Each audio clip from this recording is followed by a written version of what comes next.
साथियों नमस्कार।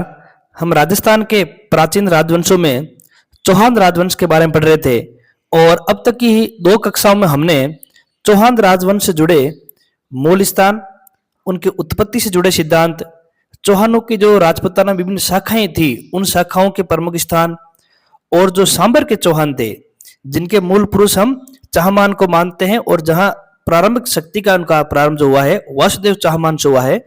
तो वासुदेव चाहमान से लेकर विग्रह सेकंड तक हम पिछली 2 कक्षाओं में अध्ययन कर चुके हैं। अब आज की इस कक्षा में हम विग्रह सेकंड से आगे जितने भी जो प्रारंभिक शासक हुए हैं उनके बारे में अध्ययन करेंगे। पिछली 2 कक्षाएं जो है उनका जो लिंक है मैं आपको डिस्क्रिप्शन में दे दूंगा, जहां से आप उन कक्षाओं को देख सकते हैं। उसके बाद इस कक्षा को देखिए ताकि आपको चौहान डायनेस्टी अच्छी तरीके से समझ में आ जाए।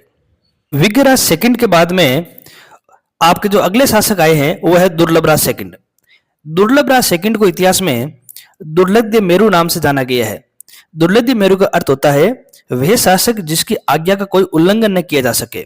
परीक्षा में हम देखते हैं अक्सर शासकों की उपाधियों से जुड़े प्रश्न पूछे जाते हैं। तो जो आपके दुर्लभराज सेकंड है उन्होंने दुर्लभ मेरु की उपाधि ली।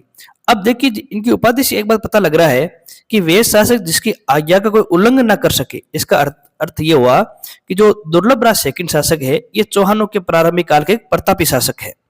हमने इससे पहले भी कई सारे शासकों की उपाधि पढ़ी, जैसे सिंहराज की उपाधि पढ़ी है, वागपति राज की उपाधि पढ़ी है, इसके बाद में आपके विग्रहराज सेकंड की उपाधि पढ़ी है। तो आपको शासकों की उपाधियों के बारे में भी नॉलेज होना चाहिए। दुर्लभराज सेकंड के समय जो तोमर वंश उनका संघर्ष जारी रहा। अभी तोमर वंश कहा था तो हमने पिछली कक्षाओं में पढ़ा है कि जो जब चौहान आपके सांबर में शासन कर रहे थे उस समय जो दिल्ली वाला क्षेत्र है उस पर तोमर वंश का शासन था। और हमने ये भी पढ़ लिया था कि जो आपके चौहान वंश शासक है चंदन राज, उनसे ही चौहान और तोमरों के बीच में संघर्ष की शुरुआत हुई थी।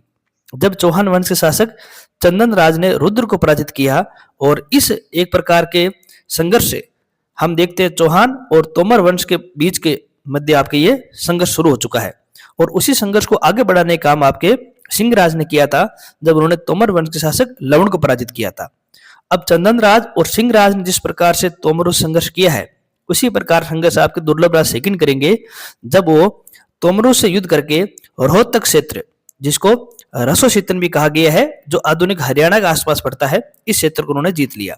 तो दुर्लभराज सेकंड ने तोमर वंश से संघर्ष आपके जारी रखा है। ऐसा माना गया है कि इन्होंने महमूद गजनवी का भी विरोध किया। आप सब जानते हैं महमूद गजनवी ने भारत पर लगभग आपके 17 बार आक्रमण किए थे। और ऐसा माना गया है कि जो राजा अनंतपाल है उनके अधीन एक संघ बना था ताकि महमूद गजनवी का सामूहिक प्रतिरोध किया जा सके। उस संघ में ये दुर्लभराज सेकंड भी आपके शामिल हुए थे और इन संघ ने ही बाद में महमूद गजनवी का प्रतिरोध किया था। दुर्लभराज सेकंड ने अपने ही से जाती है, आप सब जानते हैं, जो आपके वागपति राज थे उन्हीं के जो पुत्र थे आपके लक्ष्मण चौहान, जिन्होंने नाडोल में चौहान वंश की स्थापना की थी। उसी नाडोल के चौहान वंश के शासक थे एक महेंद्र चाहमान, और महेंद्र चाहमान को पराजित करने का श्रेय भी आपके दुर्लभराज सेकंड को दिया जाता है। परबतसर के अंदर एक दान पत्र हमें प्राप्त हुआ है, किनसरिया दान पत्र। अब हमें यहाँ पर एक बात समझनी चाहिए कि दान पत्र क्या होता है। देखिए विद्यार्थियों, जब प्राचीन काल में शासक किसी प्रकार की भूमि का अनुदान या किसी और विशेष पदार्थों या चीजों का, वस्तुओं का दान करते थे तो वे शिला लेखों पर लिखवाते थे, उन संबंधित को लेख लिखवाते थे। तो जो ऐसे लेख जिसमें दान का उल्लेख मिले उनको बोलते हैं आपके दान पत्र लेख। अगर मान लीजिए वो किसी शिला पर लिखा गया है तो दान पत्र शिलालेख हो जाएगा, किसी ताम्र पत्र पर लिखा गया तो दान पत्र ताम्र लेख हो जाएगा। तो ऐसा ही एक दान पत्र लेख किनसरिया से मिला जो आधुनिक काल में परबतसर में है, और वो जारी करने का श्रेय दुर्लभराज सेकंड को ही जाता है। और जो तोमरों से रसोशीतन क्षेत्र जीता है, इस जीत की जानकारी भी हमें ये किनसरिया दान पत्र से मिलती है। तो इस प्रकार से हमने दुर्लभराज सेकंड के बारे में जितने महत्वपूर्ण आयाम है उन सब का हमने अध्ययन करने का प्रयास किया है। दुर्लभराज सेकंड के बाद में उन्हीं का पुत्र गोविंदराज तृतीय शासक बना। जैनक ग्रंथ पृथ्वीराज विजय में इन्हें वेरिग्रट कहा गया है। वेरिग्रट का मतलब होता है शत्रुओं को नष्ट करने वाला। अब ये दोनों उपाधियां परीक्षा में कई बार पूछी गई है कि दुर्लभ मेरु उपाधि किसकी है और वेरिग्रट उपाधि किसकी है। तो अब आप इस बात को अच्छी तरह समझ गए होंगे कि वेरिग्रट की उपाधि जिसका उल्लेख पृथ्वीराज विजय में की गई है ये आपके गोविंदराज तृतीय की है, और ये गोविंदराज तृतीय दुर्लभराज सेकंड के पुत्र है। गोविंदराज तृतीय ऐसा माना गया है कि एक राजशेखर का जो ग्रंथ है प्रबंध कोश, प्रबंध कोश ग्रंथ के रचयिता राजशेखर हैं, जिनसे हमें चौहान वंश की जानकारी मिलती है। इस ग्रंथ के अनुसार जो आपके गोविंदराज तर्ती है, उन्होंने महमूद गजनवी की सेना को परास्त किया। अब आपने जस्ट पिछली स्लाइड में भी देखा था कि गोविंदराज तर्ती के जो पिताजी थे दुर्लभ राज सेकंड, उन्होंने भी महमूद गजनवी से संघर्ष किया था। इसी प्रकार गोविंदराज तृतीय ने भी महमूद गजनवी की सेना को परास्त किया था, जिसकी जानकारी हमें प्रबंध कोश ग्रंथ से मिलती है। मध्यकाल में हमारे के लेखक हुए हैं, इतिहासकार हुए फरिश्ता, उन्होंने भी इस बात का जिक्र किया है कि गजनी के शासक महमूद गजनवी को मारवाड़ में आगे बढ़ने से रोकने का काम आपके गोविंदराज तृतीय ने किया है। तो फरिश्ता का जो उल्लेख हुआ है और प्रबंध कोश ग्रंथ में जो उल्लेख हुआ है, उनसे स्पष्ट हो चुका है कि दुर्लभ राज सेकंड की तरह गोविंदराज तृतीय ने भी महमूद गजनवी से संघर्ष किया है, उसके आक्रमण को रोकने का प्रयास किया है। गोविंदराज तृतीय के बाद में जो अगले शासक आएंगे वे है आपके वाकपति राज सेकंड। हम पढ़ चुके हैं कि वाकपति राम से नाम से पहले भी एक शासक हो चुके हैं, जिन्होंने चौहानों में सबसे पहले महाराज की उपाधि ली थी। अब ये वाकपति राज सेकंड है और इनके समय चौहान और गुइल संघर्ष प्रारंभ हुआ। देखिए विद्यार्थियों, ये एक अजीब घटना है।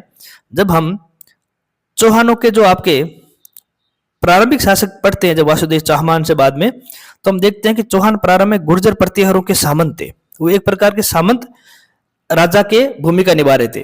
लेकिन जब आपके वाकपति राज, सिंह राज जैसे शासक आए तो धीरे धीरे उन्होंने अपनी स्वतंत्र सत्ता स्थापित कर ली। अब यही आपके चौहान वंश अपने सहजाति जो दूसरे राजपूत वंश है उनसे संघर्ष कर रहे हैं, और उन्हीं में एक नाम आता है आपके गुइल वंश। हम सब जानते हैं गुइल वंश का जो क्षेत्र है वो आपके मेवाड़ है, और मेवाड़ के अंदर गुइल वंश शासक थे आपके अंबा प्रसाद। इस अंबा प्रसाद को पराजित करने का श्रेय आपके वाकपति राज सेकंड को दिया जाता है। इस विजय का उल्लेख भी आपके परतुराज विजय नामक ग्रंथ में हमें मिल जाता है। इनके बाद में एक शासक आए थे वीरराम। ये दुर्लभ शासक थे और मालवा के अंदर, जिसे हम आधुनिक मध्य प्रदेश के नाम से जानते हैं, वहां पर एक और आपके वंश आप शासन कर रहा था, परमार वंश। परमार वंश शासक था आपके भोज। इस भोज ने चौहान वंश वीरराम को पराजित किया और सांबर पर अधिकार कर लिया। तो हम देख रहे हैं कि वीरराम वह शासक, चौहान का वह शासक है जिसके काल में जो सांबर, जो उनका मूल स्थान था, वही उनके हाथ से निकल गया। और इस प्रकार से जब वीरराम को परमारों ने पराजित किया तो एक और संघर्ष की शुरुआत होगी, जिसे हम चौहान परमार संघर्ष बोलते हैं। कई बार परीक्षा में देखिए विद्यार्थियों, ये पूछा जाता है कि चौहानों का संघर्ष किन किन वंशों से हुआ। तो हम देख चुके हैं अब तक चौहानों के जो संघर्ष हैं वे आपके परमारों से होता है। चौहानों का संघर्ष अपने सहजातीय गुहिलों से होता है। इसी प्रकार के आपसे जो नाडोल के चौहान हैं उनसे इनका संघर्ष होता है।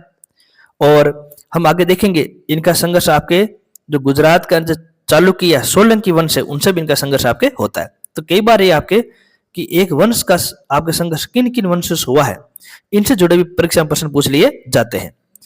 वीरराम के बाद में हम यहाँ पर थोड़े से देखते हैं चौहानों के संघर्ष। इस स्लाइड में आपको और अच्छी तरीके से समझ में आ जाएगा कि जो तोमर वंश है जो दिल्ली में शासन कर रहा था, इस तोमर वंश और सांबर के चौहानों के बीच में संघर्ष की शुरुआत कब हुई? तो जब चौहानों के शासक चंदन राज थे, जब उन्होंने तोमर वंश के शासक रुद्र को पराजित किया तो चौहान तोमर संघर्ष की शुरुआत हुई। इसी प्रकार चालुक्य चौहान संघर्ष का प्रारंभ हुआ जब विग्रराज सेकंड शासक थे, तो उन्होंने चालुक्य के शासक मूलराज प्रथम को हराया।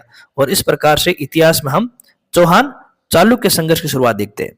और अभी हमने पढ़ा है परमार और चौहान के बीच संघर्ष का प्रारंभ हुआ। तो हम सब जानते हैं कि चौहानों के जो आपके दुर्बल शासक थे वीरराम, उनको परमार वंश शासक भोज ने पराजित कर दिया और सांबर पर अधिकार कर लिया। और इस प्रकार से चौहान परमार संघर्ष की शुरुआत होगी। तो आप यहाँ देख रहे हैं चौहानों का संघर्ष तोमर वंश से भी हो रहा है, चौहानों का संघर्ष आपके चालुक्यों से भी हो रहा है और परमार वंशी शासकों से भी हो रहा है। वीरराम के बाद में चामुंडराज शासक बने। अभी हमने पढ़ा था कि वीरराम के समय जो आपके परमार भोज है उन्होंने चौहान डायनेस्टी की जो सांबर क्षेत्र है उस पर हमला किया था और परमार भोज ने सांबर क्षेत्र को जीत लिया था। लेकिन वीरराम के बाद जब अगले शासक आएंगे आपके चामुंडराज, उन्होंने सांबर में परमारों को पराजित करके पुनः अपने मूल क्षेत्र सांबर पर अधिकार कर लिया। तो वीरराम वे शासक है जिनके समय सांबर चौहानों के हाथ से निकल गया, लेकिन चामुंडराज वे शासक है जिन्होंने पुनः सांबर क्षेत्र को जीतकर अपने वंश वहां स्थापित किया। सुल्तान हेजुमुद्दीन को पराजित कर मार दिया। देखिए विद्यार्थियों, राजशेखर ग्रंथ प्रबंध कोश, हमीर महाकाव्य और सुरजन चरित्र, ये तीनों वह ग्रंथ हैं जिनसे हमें इस बात की जानकारी मिलती है कि जो आपके चामुंड राज है उन्होंने एक मुस्लिम सुल्तान हेजमुद्दीन को पराजित किया और उसे मार दिया। इसीलिए प्रबंध कोश में चामुंड राज को सुल्तान का हत्यारा भी कहा गया है, क्योंकि उन्होंने सुल्तान हेजमुद्दीन को परास्त करने के बाद मार दिया है, इसलिए प्रबंध कोश में सुल्तान का हत्यारा जैसे ये जो पदवियां हैं, जो उपाधियां हैं, ये चामुंड राज को दी गई है। चामुंड राज के बाद में अब आपके अगले शासक आएंगे दुर्लभ राज तृतीय। इससे पहले आपने दुर्लभ राज फर्स्ट और दुर्लभ राज सेकंड पढ़ा है। अब अगले शासक है वो आपके दुर्लभ राज तृतीय है। ये आपके चामुंड राज के पुत्र है और इन्होंने जो उपाधि ली है वो वीर सिंह की उपाधि ली है। वीर सिंह का मतलब हो गया आपके वीरों में सिंह। तो देखिए विद्यार्थियों, यहाँ हर एक शासक कोई ना कोई आपकी उपाधि धारण कर रहा है। जैसे आपने जब शुरुआत में पढ़ा था दुर्लभ राज सेकंड, तो दुर्लभ राज सेकंड की उपाधि थी दुर्लभ मेरू। फिर दुर्लभ राज सेकंड के जब आपने पढ़ा आपने गोविंद राज तृतीय, तो उनकी उपाधि थी आपके वेरीग्रेट। और गोविंद राज तृतीय के बाद में जो आपने अगले शासक पढ़े हैं वह है आपके चामुंड राज, और जिन्हें आपके सुल्तान का हत्यारा कहा गया है। और इसके बाद में अब आप पढ़ रहे हैं दुर्लभ राज तृतीय, जिनको वीर सिंह अर्थात वीरों में सिंह कहा गया है। अगर हम इनकी सैनिक उपलब्धि देखें तो गुजरात में भी हमने पढ़ा था चालुक्य वंश, जिनको हम सोलंकी वंश भी बोलते हैं, जो भी एक राजपूत वंश है, और उस वंश के शासक थे कर्ण। और कर्ण को पराजित किया, उसे जंजीरों में बांधकर अजमेर लाया और उसे दही बेचने को मजबूर किया। तो एक प्रकार के काव्यात्मक शैली में बताया गया है कि किस प्रकार से दुर्लभ राज तृतीय ने गुजरात के चालुक्य वंश शासक कर्ण को पराजित किया। और ये काव्यात्मक शैली में जो वर्णन हुआ है ये हमें राजशेखर ग्रंथ प्रबंध कोश से इसकी जानकारी मिलती है। तो अब देखिए विद्यार्थियों, एक आपकी रटना नहीं है कि गुजरात के चालुक्य शासक कर्ण को दुर्लभ राज तृतीय ने पराजित किया। आप ये भी देखिए क्यों पराजित किया। इसलिए पराजित किया है कि चौहानों और सोलंकियों के बीच में प्रारंभ से ही संघर्ष चलता आ रहा है। हमने अभी एक स्लाइड में पढ़ा था कि जो आपके विग्रह सेकंड थे उन्होंने आपके चालुक्य वंश शासक मूल राज प्रथम को परास्त किया है। तो इनका जो संघर्ष है वो आपके परंपरागत रूप से आगे बढ़ रहा है। चौहान शासक विग्रहराज द्वितीय ने मूल राज प्रथम को हराया। अब जाहिर सी बात है कि इन दोनों वंशों के मध्य आपके शत्रुता रहेगी, और इसी शत्रुता को आगे बढ़ाने का काम दुर्लभ राज थर्ड ने किया, जब उन्होंने चालुक्य शासक कर्ण को क्या कर दिया, आपके परास्त कर दिया। पृथ्वीराज विजय है, उस विजय में इनके आपके और भी विजयों का हमें उल्लेख मिलता है, जैसे मातंग मलेच्छ। इस नाम को हम पहले पढ़ चुके हैं। प्राचीन भारत में जो विदेशी जातियां होती थी उन विदेशी जातियों को अछूत माना गया, उन्हें बर्बर माना गया, उन्हें असहिष्णु माना गया, और उनके लिए हम संस्कृत ग्रंथों में शब्द इस्तेमाल करते हैं मलेच्छ। उन्हें कोई मातंग कहा जाता है। और इनके जो सेनापति थे शहाबुद्दीन, इस शहाबुद्दीन को परास्त करने का जो श्रेय है वो भी दुर्लभ राज थर्ड को दिया जाता है। गजनी के शासक थे आपके इब्राहिम, और इब्राहिम के साथ उन्होंने युद्ध किया। इस युद्ध में इन्हें नाडोल के पृथ्वीपाल और असराज सहयोग मिला। लेकिन इब्राहिम, जो आप गजनी के शासक इब्राहिम है, इसे से युद्ध करते हुए ये दुर्लभ राज थर्ड आपके वीर गति को प्राप्त हुए। तो दुर्लभ राज थर्ड भी आपके विदेशी शासकों से युद्ध करते हुए आपके वीर गति को प्राप्त हो गए थे। इसके बाद में जो हम देख रहे हैं दुर्लभ राज थर्ड के बाद में जो अगले शासक आएंगे वो है विग्रहराज तृतीय। विग्रहराज तृतीय को इतिहास में विसल नाम से भी जाना जाता है। देखिए विद्यार्थियों, जब अगली कक्षा में हम एक और शासक पढ़ेंगे जिनका नाम होगा विग्रह चतुर्थ, यानी विग्रह से आपके 4 शासक बने। विग्रह चतुर्थ को बिसल देव कहा जाता है, जिन्होंने बिसलपुर शहर बसाया था। तो ध्यान रखेंगे, यहां पर मैंने विसल नाम लिखा है, और ये उपाधि किसको दी गई है, आपके विग्रहराज थर्ड को दी गई है। जब आप हिंदी ग्रंथ अकादमी पुस्तकें पढ़ते हैं तो उनमें विग्रहराज तृतीय की इस उपाधि का हमें जिक्र मिल जाता है। इन्होंने परमाणु संबंध सुधारे। अब परमाणु संबंध सुधारने का तात्पर्य हो गया, जब आपने इनके संघर्ष देखे होंगे तब मैंने कहा था आपको कि चौहानों के शासक थे वीरीराम, और उसको परमार शासक भोज ने परास्त कर दिया और सांबर पर अधिकार कर लिया। फिर इन्हीं परमाणु से वापस सांबर लेने का प्रयास आपके जो किया है वो चामुंड राज ने किया है। तो हम देखते हैं चौहानों के 2 शासक जिनका परमाणु संघर्ष हुआ है, एक तो वीरीराम और एक चामुंड राज। इस प्रकार चौहान और परमाणु के बीच में शत्रुता उत्पन्न हुई है, लेकिन उस शत्रुता को समाप्त करने का और मित्रता का आपके हाथ आगे बढ़ाने का काम विग्रहराज थर्ड ने किया है। और उन्होंने परमाणु संघर्ष संबंध कैसे सुधारे हैं कि परमार शासक थे उदयादित्य। उदयादित्य से विग्रहराज तृतीय ने मित्रता की और एक सारंग नामक घोड़ा इसे आपके भेंट के रूप दिया, और परमार वंशी कन्या राजदेवी से विवाह करने का काम भी विग्रहराज थर्ड ने किया है। और परमार जो शासक हैं उनका संघर्ष भी आपके चालुक्यों से चल रहा था, और हमने पिछले स्लाइडों में पढ़ लिया है कि चालुक्यों से संघर्ष चौहानों का भी चल रहा है। तो देखिए विद्यार्थियों, जो चौहान हैं उनके शत्रु भी चालुक्य हैं, और जो परमार हैं उनके शत्रु भी चालुक्य हैं। तो इस प्रकार परमाणु और आपके चौहानों ने मिलकर जो चालुक्य शासक कर्ण है उसको परास्त करने का काम किया है। तो इस प्रकार से जो चौहान है और जो परमार है उन्होंने एक संगठित आपके संघ बनाया है और उन्होंने फिर आपके जो चालुक्य वंश शासक है कर्ण को परास्त किया है। मुस्लिम आक्रमण से बचने के लिए एक संघ बनाया इन्होंने और इस संघ ने ही हांसी, थानेश्वर, नगरकोट से मुस्लिम सरदारों को मार भगाया है। तो जो मुस्लिम आक्रमण से बचने के लिए संघ बनाया गया है उस संघ का नेतृत्व करता आपके विग्रहराज तृतीय थे। लेकिन विद्यार्थियों यहाँ पर आपको एक ध्यान रखना है कि जो विग्रहराज तृतीय हैं आपके परमाणु का सहयोग किया है चालुक्य वंश के शासकों को परास्त करने के लिए। इनके समय एक अद्भुत घटना घटी है। जब इन्होंने ये संघ बनाया था उस संघ में आसपास के सभी शासक सम्मिलित हुए थे, लेकिन जो आपके सोलंकी वंश यानी चालुक्य वंश शासक के कर्ण उसमें शामिल नहीं हुआ। इसलिए नहीं शामिल हुआ क्योंकि हम सब जानते हैं चालुक्यों और चौहानों के बीच में संघर्ष जारी है और चालुक्यों को परास्त करने के लिए ही चौहानों ने परमाणु का भी सहयोग किया है। इसलिए जब आपके चौहानों ने एक संगठन बनाया मुस्लिम आक्रांताओं को समाप्त करने के लिए तो कर्ण उसमें शामिल नहीं हुआ। तो यहाँ देखिए विग्रहराज थर्ड के द्वारा जो बनाया गया संघ है उसमें कर्ण शामिल नहीं हुआ। विग्रहराज थर्ड द्वारा बनाई गई जो आपके मुस्लिम विरोधी संगठन है उस संगठन में गुजरात के चालुक्य वंश के शासक जब कर्ण शामिल नहीं हुआ तो जो आपके सोलंकी वंश है और जो चौहानों के शासक है आपके विग्रहराज आपके थर्ड, इन दोनों के बीच में एक युद्ध होता है जिसे हम इतिहास में सोजत के युद्ध कहते हैं। और इस सोजत के युद्ध में विग्रहराज थर्ड आपके जीत जाते हैं और चालुक्य वंश शासक कर्ण आपके पराजित हो जाते हैं और पराजित होने के बाद में जालोर की ओर भाग जाते हैं। और विग्रहराज थर्ड क्या करते हैं, फिर अपनी सेना लेकर आपके गुजरात पर हमला कर देते हैं और 2000 से अधिक जो चालुक्य हैं जो उनके सैनिक है उनको मौत की घाट उतार देते हैं। अंत में जो विग्रहराज थर्ड है और कर्ण के बीच में एक समझौता होता है, एक संधि होती है और इस संधि के तहत कर्ण ने फिर अपनी पुत्री का विवाह विग्रहराज थर्ड से करके इस शत्रुता को मित्रता बदलने का प्रयास किया है। और यह माना गया है कि विग्रहराज थर्ड ने इसी विजय के उपलक्ष्य में फिर आपके विसल नगर शहर बसाया था। तो आप यहाँ पर एक भ्रांति नहीं रखे विद्यार्थियों कि जो विग्रहराज थर्ड है इनको विसल कहा गया है और इन्होंने विसल नगर बसाया है।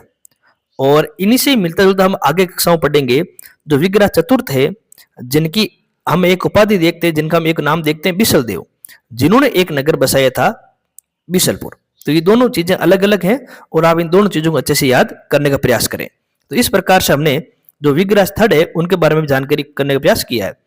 लेकिन विग्रहराज थर्ड के बारे में ऐसा कहा जाता है कि राजशेखर ग्रंथ प्रबंध कोश में बताया गया है कि विग्रहराज थर्ड ने एक ब्राह्मण कन्या थी मां सत्या और उसके सतीत्व को भंग करने का प्रयास किया, उनके साथ जबरन कुछ कार्य करने का प्रयास किया, जिसके हिसाब से ये आपके विग्रहराज थर्ड आपके घातक रोग से पीड़ित हुए और इस घातक रोग से बाद में उनकी क्या हो गई, मृत्यु हो गई। तो एक प्रकार से विग्रहराज थर्ड पर एक कलंक है कि उन्होंने एक ब्राह्मणी मां सत्या के सतीत्व को भंग करने का प्रयास किया और उन्हीं के हिसाब से फिर उनकी मृत्यु हो गई, ऐसा आपके प्रबंध कोश में लिखा गया है। तो इस प्रकार से विद्यार्थियों आज की कक्षा में हमने जो चौहानों के जो प्रारंभिक शासक हैं उनमें हमने दुर्लभराज सेकंड के बाद में गोविंदराज तृतीय के बाद में वागपतिराज सेकंड, वीरराम और चामुंडराज, दुर्लभराज थर्ड के बाद में विग्रहराज थर्ड के बारे हमने अध्ययन कर लिया है। लेकिन हम विद्यार्थी यहाँ पर एक चीज और देखना प्रयास करेंगे कि जो इनके आपके जो संघर्ष हैं जो कब किससे होता है। हालांकि इस बार हमने पढ़ भी लिया है लेकिन हम एक बार वापस देखें तो चौहानों का जो तोमर वंश से संघर्ष हुआ है वो चंदन राज समय हुआ है। चालुक्य से जो संघर्ष हुआ है वो विग्रहराज सेकंड और मूलराज प्रथम समय जो युद्ध हुआ उससे हुआ है। और परमाणु संघर्ष जब हुआ जब परमार भोज ने चौहान वंश शासक वीरराम को परास्त कर दिया। तो इस प्रकार से इनके अलग अलग वंशों से इनके संघर्ष हुए हैं। ऐसे ही हम देखते हैं आपके जो चालुक्य संघर्ष, जब एक बार ये शायद किसी परीक्षा में पूछा गया था कि चौहानों का सबसे लंबा संघर्ष किस वंश से हुआ था, तो उसका सही उत्तर होगा विद्यार्थियों आपके चालुक्य वंश। हालांकि इनका संघर्ष परमारों से भी होता है, मुस्लिम शासकों से भी होता है और आपके सजातीय चौहानों से भी होता है, लेकिन जो सबसे लंबा संघर्ष जो चला है वो चालुक्य से चला है। हम देखेंगे जब सोमेश्वर की हत्या में भी आपके चालुक्य वंश के शासकों का नाम आता है और उसका बदला फिर आपके पृथ्वीराज तृतीय ने लिया है। तो इनका जो सबसे लंबा संघर्ष जिस वंश के साथ चला है वो चालुक्य वंश के शासकों के साथ चला है। अब इस संघर्ष की शुरुआत कब हुई? इस संघर्ष की शुरुआत तब हुई जब चौहान वंश के शासक विग्रहराज सेकंड ने आपके चालुक्य वंश के शासक मूलराज प्रथम को परास्त कर दिया। हम सब जानते हैं कि जब राजस्थान का जो ये वाला भाग है, गुजरात वाला भाग, यहाँ पर आपके चालुक्य वंश स्थापित था। जब आपके चौहानों के शासक बने थे दुर्लभराज थर्ड के समय आपके जो शासक थे आपके चालुक्यों के वो थे कर्ण, और इन दोनों के बीच संघर्ष हुआ और इस संघर्ष में भी आपके दुर्लभ थड़ की विजय हुई। और इस संघर्ष को आगे बढ़ाने का विग्रास तृतीय ने किया है। जब आपके कर्ण मुस्लिम विरुद्ध संगठन बने उसमें शामिल नहीं हुआ, तब कर्ण को परास्त किया, बाद में उसकी पुत्री से विवाह भी किया। तो हम यहाँ देख रहे हैं विग्रास सेकंड, दुर्लभराज थर्ड और विग्रास थर्ड, इन तीनों का कहीं ना कहीं किसी न किसी रूप में चालुक्य से क्या हुआ, आपके संघर्ष हुआ। तो आप इन संघर्षों को भी अच्छी तरीके से पढ़ें, ताकि रटने की आपको आवश्यकता नहीं पड़ेगी कि किसने कब और किसने कब इस पर आक्रमण किया है। तो आज की इस कक्षा में हमने इन प्रारंभिक शासकों के बारे में पढ़ने का प्रयास किया है। अगली कक्षा में हम जो आने वाले शासक है उनके बारे में अध्ययन करेंगे। तब तक के लिए धन्यवाद।